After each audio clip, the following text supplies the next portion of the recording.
And then we'll have a time at the end of the demonstration to field any questions in the audience, and I'll unmute everyone by then. But in the meantime, if you do have a question, you can also click on the chat box and you can add your questions in there. We can also answer questions through that way as well. Okay, so with that, let me go ahead and get us started here.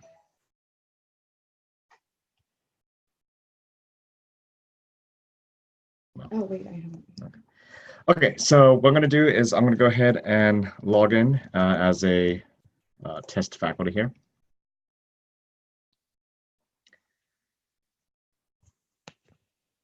So when you log in, you should normally see your college faculty dashboard here.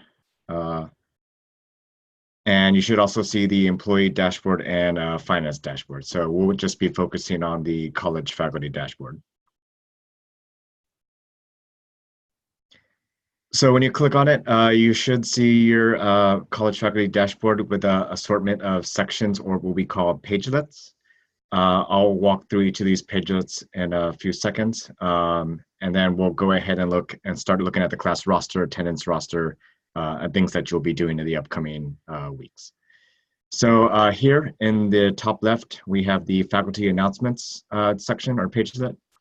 This is where you can go to look at any faculty announcements. This is very similar to the faculty bulletin we have on Faculty Web Services. So for example, if you click on accessibility standards, it's going to take you to the PDF that discusses about 508 compliance, etc. You can look at all announcements by clicking on the View All Announcements button, and that'll show all the news publications or announcements that we have shown here. What you will see here is the most recent 3 we've submitted. So as they come in, they'll appear here in this section. Underneath it is the college faculty schedule. So you should see your summer classes will be posted here. For demonstration purposes, we are showing spring because we want to show you how to submit grades. But for now, just remember that any spring grades will still be done in Faculty Web Services. You will not be using mySDCCD for spring grades. You would use Faculty Web Services for that. In the middle, we have calendars and deadlines. This is based upon the academic calendar PDF that we generate. And so if you click on any of these options here, for example, this one, it just shows up a little pop-up window letting you know what each of these deadline dates or important dates are. So for example, Independence Day, we're closed on July 4th. The first 4-week and 5-week session begins on June 3rd, etc. And you can do it by both term and by date. So if you click on by date, it just shows it in a chronological order. But if you'd rather see it broken up by term, you can click on the by term and you'll see the fall, summer, and spring dates here. In the middle bottom, we have the faculty assignments pagelet. So those that had a summer assignment, those were issued back in March, I believe. So if you do have any assignments that you have not yet selected, you would see the red exclamation mark. And one second.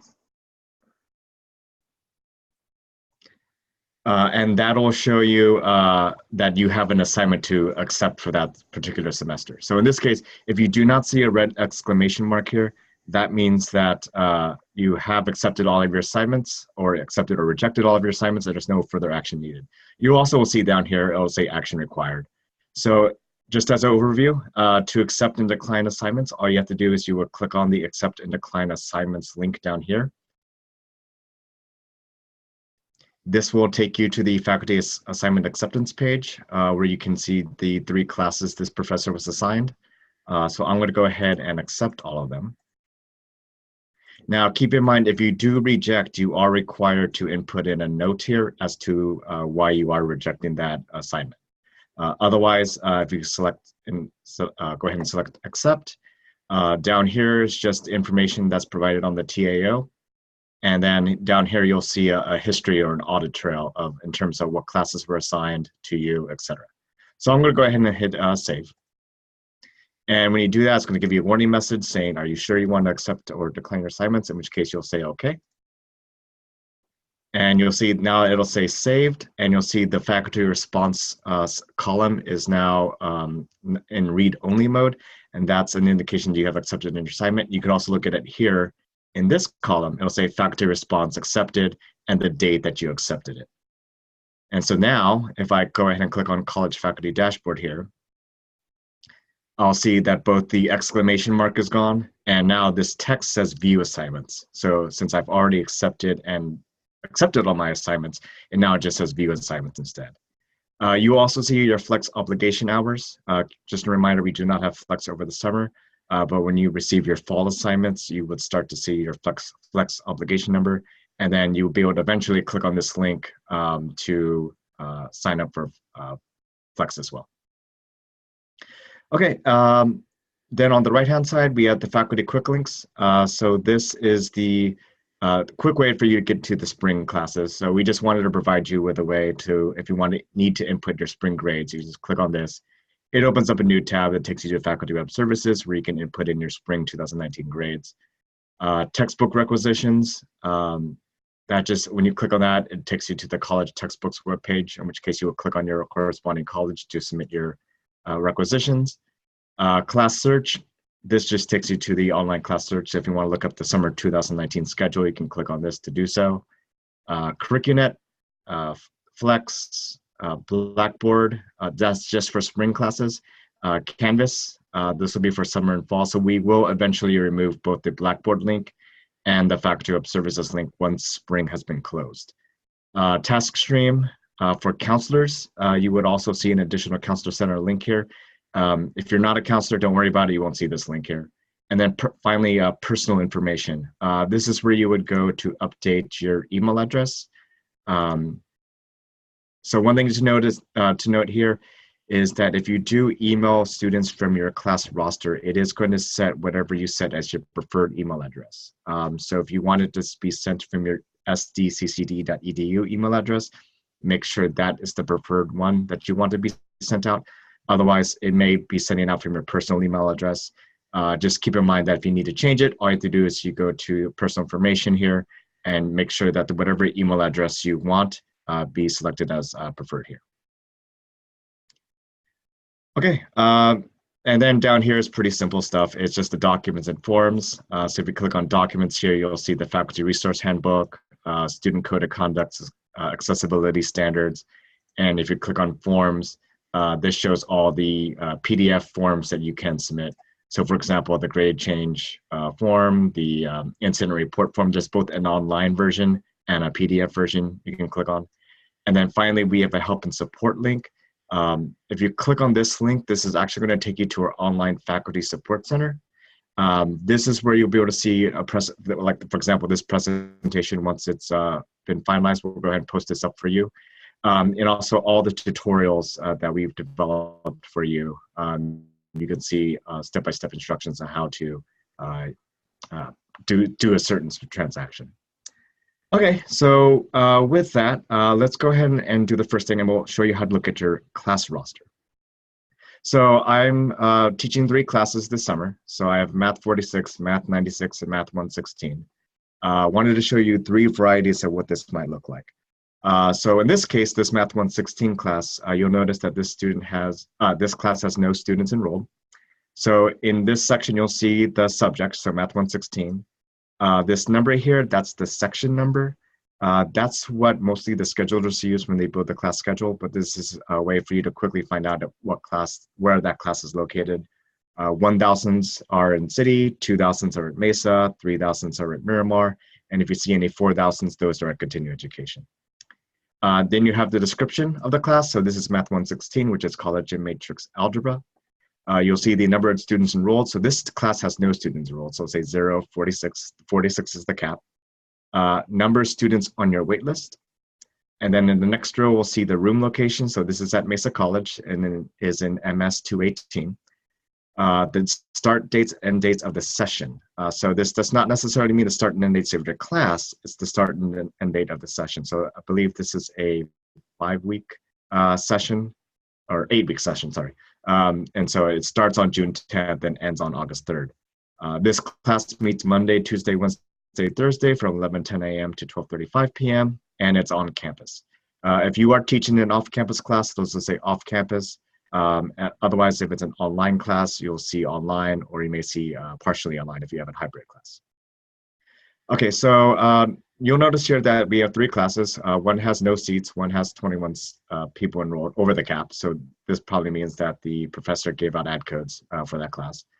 So if you click on the number here, you'll notice that I don't see a class roster. And the reason I don't see a class roster is because there's no students enrolled. However, if I click on the CRN number or class number here, I'll see more options available to me. So what this basically means is if you try to look at a class roster with no students enrolled, you're going to see something like this. You're not going to see class rosters here. Otherwise, if you have students enrolled in a class, you'll see, if you click on that class number, or what we used to call the CRN number, you'll see the class roster show up as well as other options available to you. So example, this Math 96 class, the grade roster was generated. So I can select grade roster. Well, for this Math 46 class, the grade roster is not yet ready, so there's no option for the grade roster here.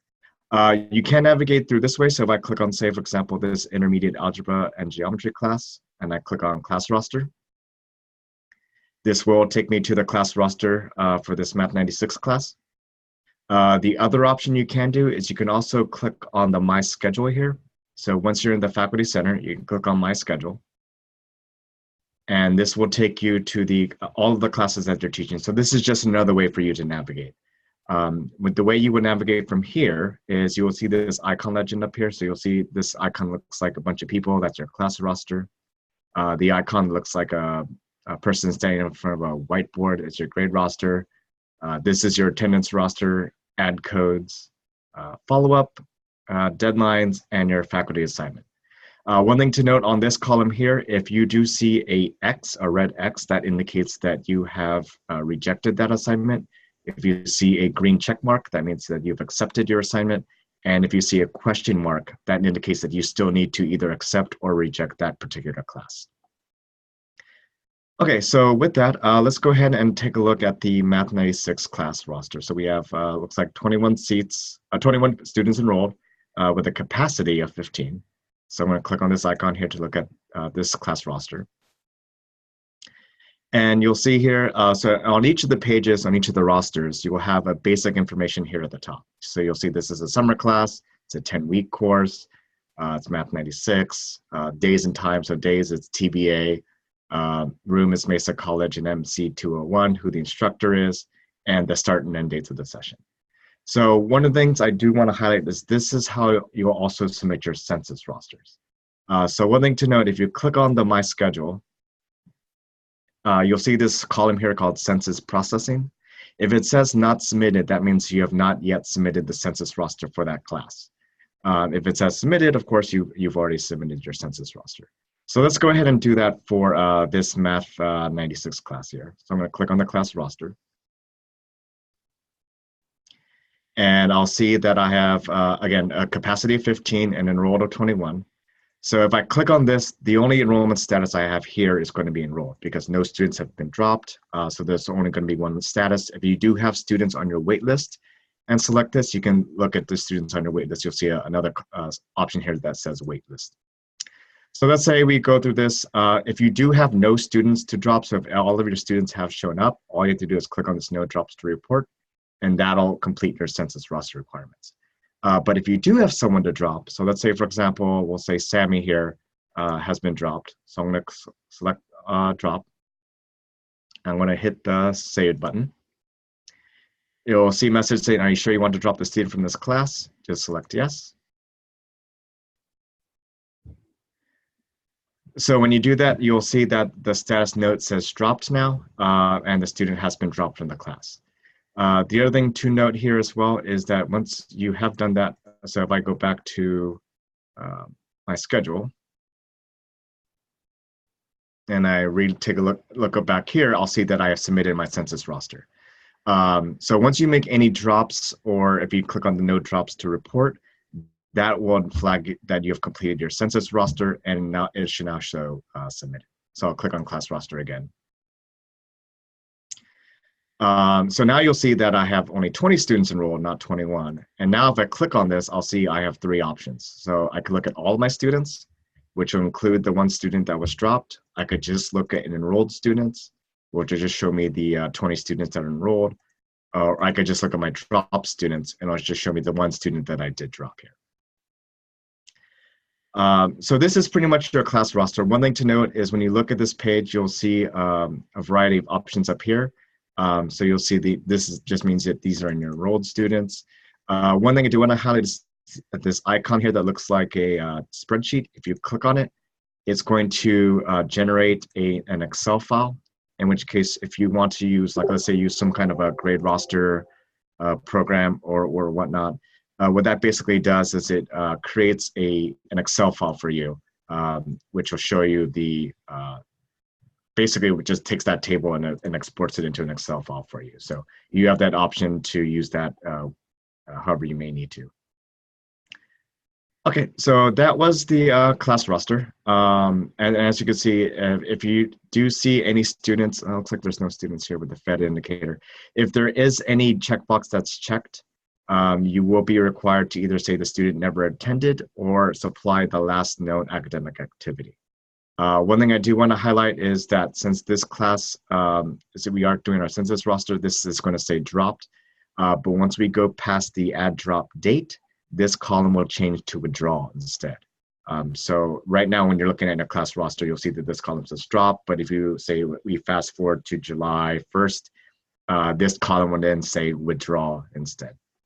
And it's the same thing. If you do see a Fed checkbox, that means that student is receiving financial aid or a GI Bill, in which case we are required to know if that student never attended or the last known academic activity for that student. Okay, so the next one we'll take a look at is the add codes or permission numbers. So if you're already on the class, you can just go ahead and click on add codes here, and it takes you to the add codes. Again, the other way you can navigate this, if you go back to the college faculty dashboard, is you can click on the appropriate class and then click on permission numbers here. And that also takes you to your permission numbers or add codes. One thing that we are trying to do is we are eventually transitioning to calling these permission numbers. So if students come up to you and ask for a permission number, just know that that is basically the add code for that class. So for the add codes here, again, you may think you only have 5, but make sure that you click on, you'll see here it says 1 of 5 of 10. Just click on view all, and that will show all of your add codes available to you. If you do need additional add codes or permission numbers, just please contact your dean's secretary and they'll be able to generate more permission numbers for you. So with this page, it's pretty simple. Just keep a reminder that we are not issuing, we're not doing the peel off permission numbers anymore. So you will be able to access your add codes from here. So when you give your add code or permission number to the student, once it's been used, you'll see that student's ID number and their name here. What may be helpful in this comments is keep in mind whatever you put in these comments, the dean secretary can see. What you may want to do here is maybe put the name of the student that you assigned this permission number to. That way you can verify that the person that you gave the permission number to actually used the permission number, not gave it to their friend or sold it or something like that. So again, this is another place where you'll see that all of your permission numbers. Just keep in mind that you do have more than 5. You just want to make sure you click on view all here. And that will show you all of your permission numbers available to that class. If you do need to look at another class, you can just click on the My Schedule here. It'll take you back to all of your classes that you're teaching, and then click on this little, looks like a little lock, and that will show you the access codes available for that particular class. Always make sure that you are giving out the right permission numbers. So you can always tell which permission class it is by looking up the top here. And again, click view all to look at all of your permission numbers. Okay, so the next one we'll do is we're going to take a look at the attendance roster.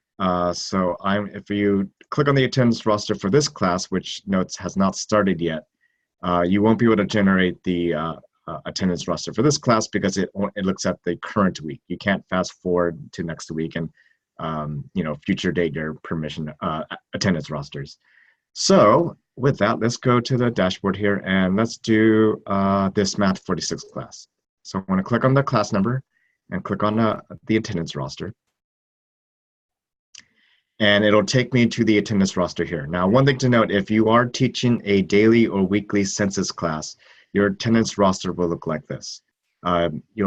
You'll see that either present or absent, those are the two choices. We do default in as present, so any student that's not attending, you would just select it and click on absent for that particular day. If you do need to go to a different week, you can click on this calendar icon and go to that particular week. Let's say, for example, I'll just click on June 3rd. Actually, that's this week. If I click on next week, it's not going to say it can't go ahead of current date. And I think this is the only, yeah, it can't go before the class began. So you're just stuck on this week. But if you do need to navigate to different weeks, you can click on this. Just keep in mind, you can't go to a future week with that.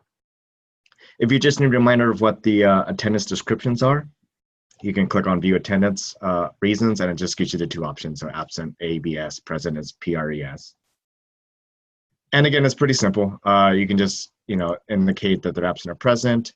And when you're done, you can go ahead and click on save, and it'll save the changes that you made for that particular day.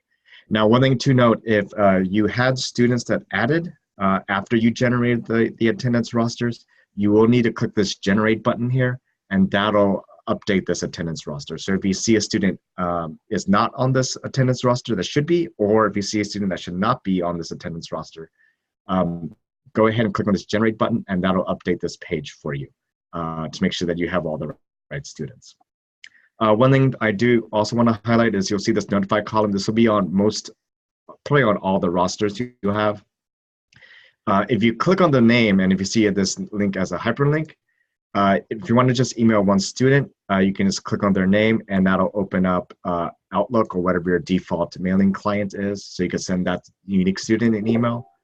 Or you can click on the, say, several students, and you can say notify selected students.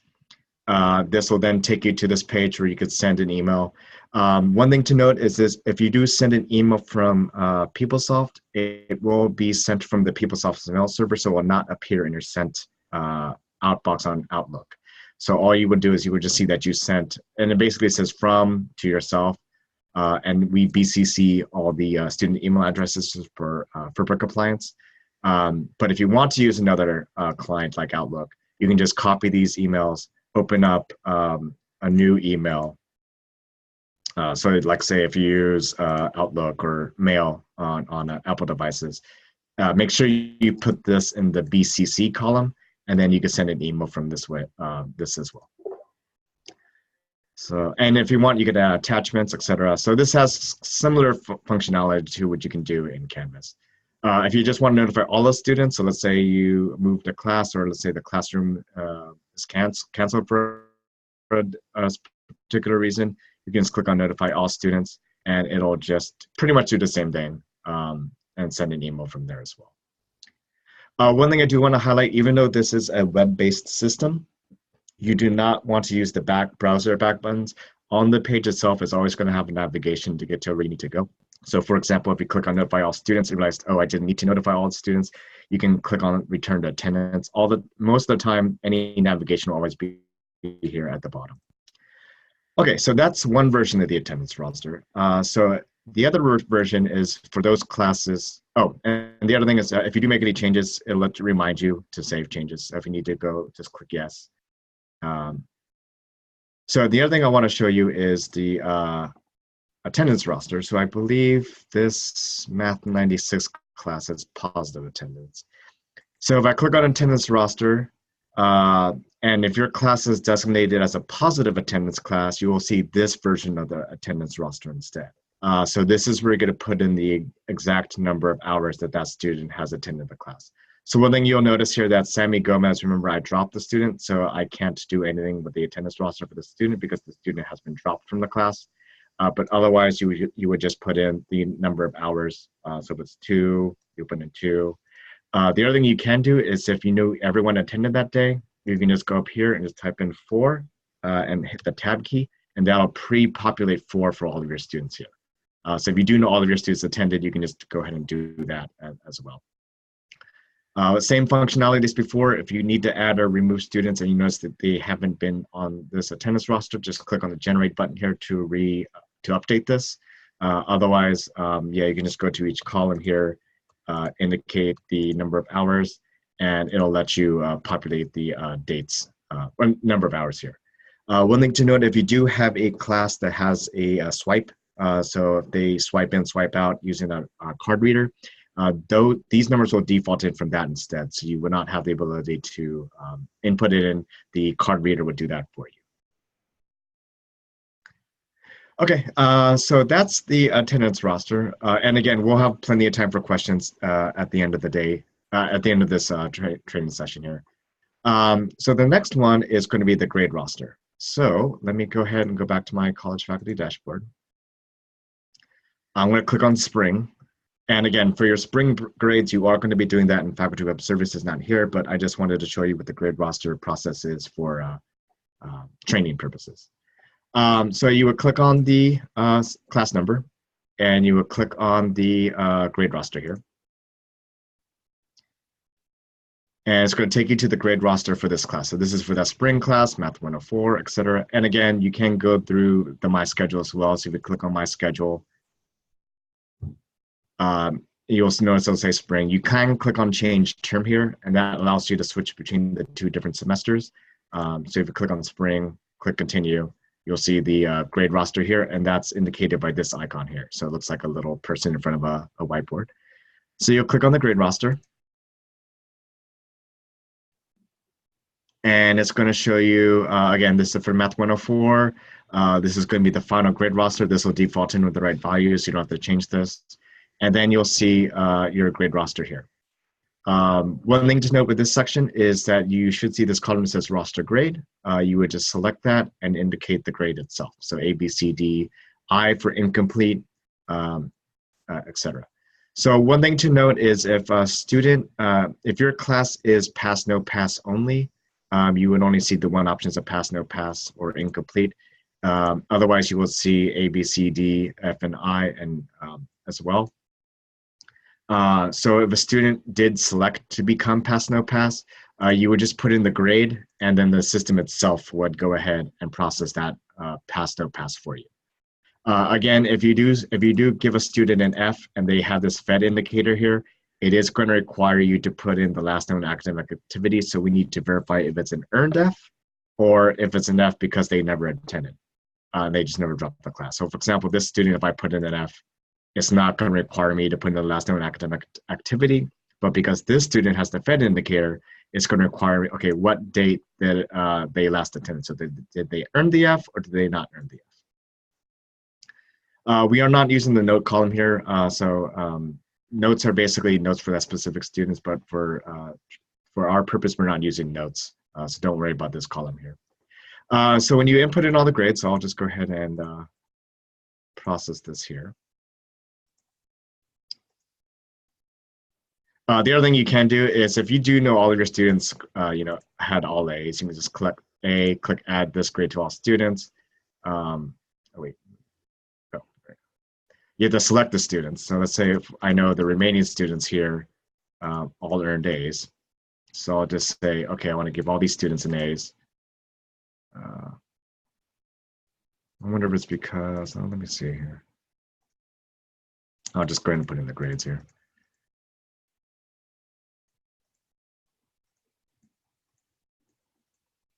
And get the percent D. Okay, so when you input in all the grades here, what you want to do is you're going to now hit save. And, oh, yeah, that's right. So that's not academic activity. I'll just say was May 20th. Okay. Now hit save. So it's going to set save. Now you're not done yet. So this still allows you to make changes. So let's say you made a mistake. It's like, oh, this student actually earned a C instead. You can still make changes and hit save. Now, when you know you're pretty much going to be done, you'll see this grade roster action section here, and it says approval status not reviewed. If you're ready, go ahead and hit approved.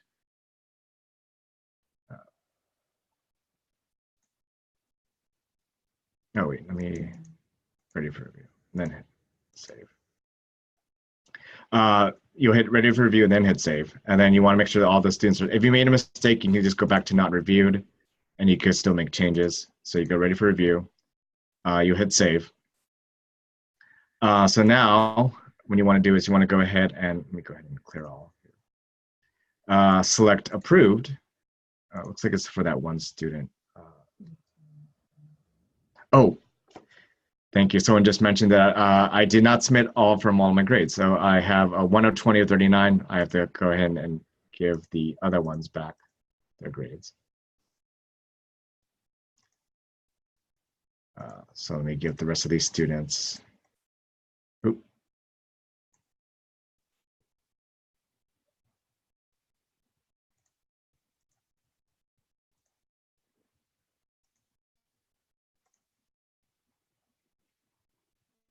Okay.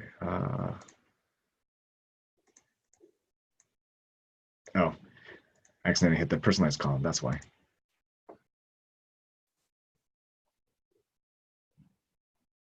Okay.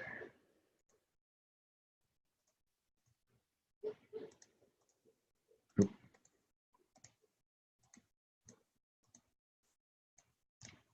Go ahead and put all these grades.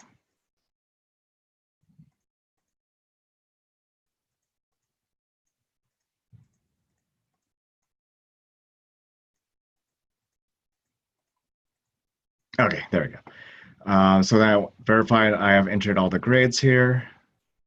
I'll hit save.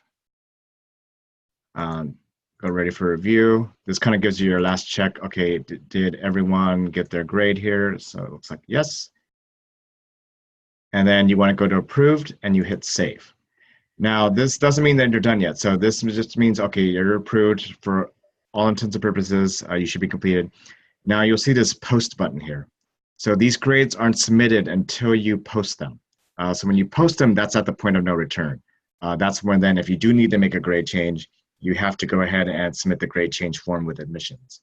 So if you do make any mistakes, you can still have a way out. You can still click on not reviewed, and it allows you to make any changes. So if I change this to A, then I go back to approved and hit save. And now I can go ahead and hit post. When you hit post, the system go ahead and processes the grade roster. You'll see now that I can't select this anymore, and it says posted up here. This is your indication that you have finally submitted your grades, in which case you can't make it, you can't change back. And so in this case, just keep in mind that if you do need to make a change at this point, you have to submit a grade change roster. So that's why we have so many safeguards to make sure that you don't have to go through that grade change process if you need to make a grade change. So again, you want to make sure that you have reviewed the grades. You set the approval status to approved, you hit save, and then last thing you have to do is you have to hit the post button that pops up, and that allows you to post the final grades. When grades have been finalized, you will see an additional column here that says official grade. That'll be after we have run a revised grades. You'll see the official grade, that's what will appear on the transcript. The only time they may be different is, let's say you did a grade change or that was a student did it incomplete. You'll see what you originally put on the grade roster here, and the column here that will be added, let's say official grades, that is what's going to appear on the student's transcript. The other thing to keep in mind is that once you do submit grades here and you post them, the students will be able to see it on their student portal, which means that if students have questions and they ask you, have grades been posted, just let the students know that they can always look at their class schedule and the grades, and they'll see once you have submitted the grades, it'll be shown there on the roster. Okay, so we covered class roster. Oh, one thing I did want to highlight on the class roster, this class had waitlisted students. So if you, actually, maybe not this class, probably another class. You will see another column that says waitlist, etc. So let me go ahead and go back to the roster here, and I'll go to, let's do follow-ups, the last thing. So let's go look at this class here. So I'm going to click on follow-up. So when you click on follow-up, this is very similar to what it was in Faculty Web Services. If you have a concern for a student, you can click on the follow-up reason. Right now, we only have two options, attendance and other. If you select other, you are required to put in comments here. Just keep in mind that whatever you put in as comments here will appear on a communication sent to the student. If you pick attendance, you can go ahead and just click on follow-up and it'll just send them a notice. Now, once you hit the follow button here, it is going to send them an email. So it's going to let the student know that the professor is concerned because of attendance or maybe for another follow-up reasons. And that information will then be sent to counseling, in which case then the counseling office would do the follow-up with the student and trying to get them to either, for example, if they have attendance issues or maybe they need some tutoring, etc., with the student. But once you hit the follow-up button here, it's going to go ahead and send them a notice. And you'll see here that it says last update user ID. It'll have your name here and the date and time. Once this is populated, that's when the student will be sent an email. So if you're not sure about, make sure you don't hit the follow button, because once you do, an email gets sent out to the student, letting them know. The next section that we'll briefly touch upon is when you look on the My schedule here. Again, this is another way for you to look at the view your faculty assignments. So you can click on this button and it'll just take you to the faculty assignment acceptance page, and you can look at that as well. One thing to note with this, let me go back to my class schedule. One thing to note, if you do click on, say, class roster permission number here, you're going to see this pop-up message saying, please select a transaction for a class. What that basically means is the portal doesn't know which class you want to look at, so you have to do it either from here, or you can do it from the college faculty dashboard. So if I click on this, click on class roster, it'll take me back to the class roster here. One thing to keep in mind is, let's say you did drop a student. So let me drop Alex here. And you need to reinstate the student. You would just check the reinstate box here. And it says, are you sure you want to reinstate the students to the class section? And that will let you reinstate the student. So you'll see your status note reinstated. So if you did drop a student accidentally and you need to reinstate them, all you have to do is just click the reinstate box. It's going to say, are you sure? And then you could go ahead and hit save. I don't think there's any students here with the Fed indicator either. So again, and if you do see a Fed indicator, you just want to make sure that you either say that you never attended or the last known date of attendance. So with that, I think I covered everything that I wanted to cover today. So what I'm going to do is I'm going to unmute everyone. So if you do have any questions, feel free to ask them, and then or otherwise you can also put it in the chat box as well. So let me go ahead and unmute everyone. Okay. So did anyone have any questions? I have one. Yes. So remember under class roster, you had where we display students 1 to 20 and then 21 to 40. Yes. Is there a way that you can select it to display all 40 students at once? On the grade roster, unfortunately, let me go back to other class. Unfortunately, no. I think that's something that we'll try to add. We'll keep it, we're taking notes right now. We'll try to see if we can add the view all. But otherwise, you just have to make sure that you selected them all. Okay.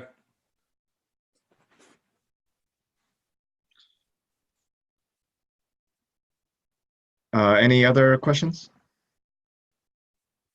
And it doesn't have to be about that roster. It could be about anything with the portal itself.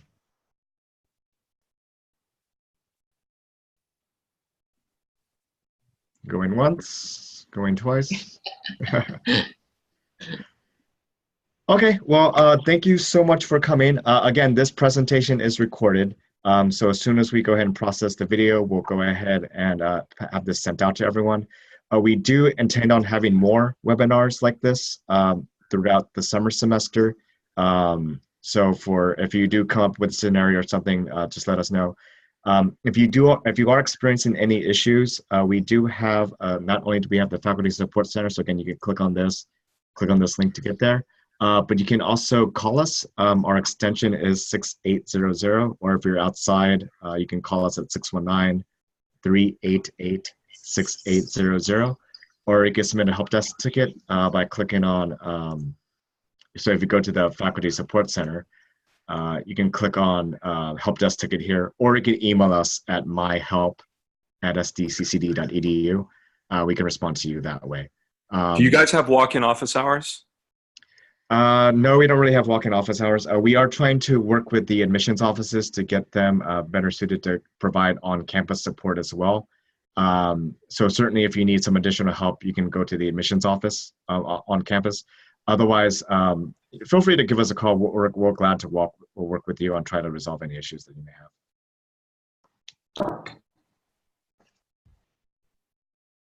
Okay, well, again, thank you so much, everyone. We'll go ahead and get this posted and send this out to all the faculty DLs. And again, we'll let you know of future webinar sessions. And if we notice a trend about maybe one topic might need to be recovered again, we'll certainly do another webinar, special webinar session like this as well. I think I have one chat. Oh, okay. All right. Well, thank you again so much, everyone. Hope you enjoy the rest of your Friday, and hope you have a nice weekend. Thank you, Victor. Thank you. Thank you.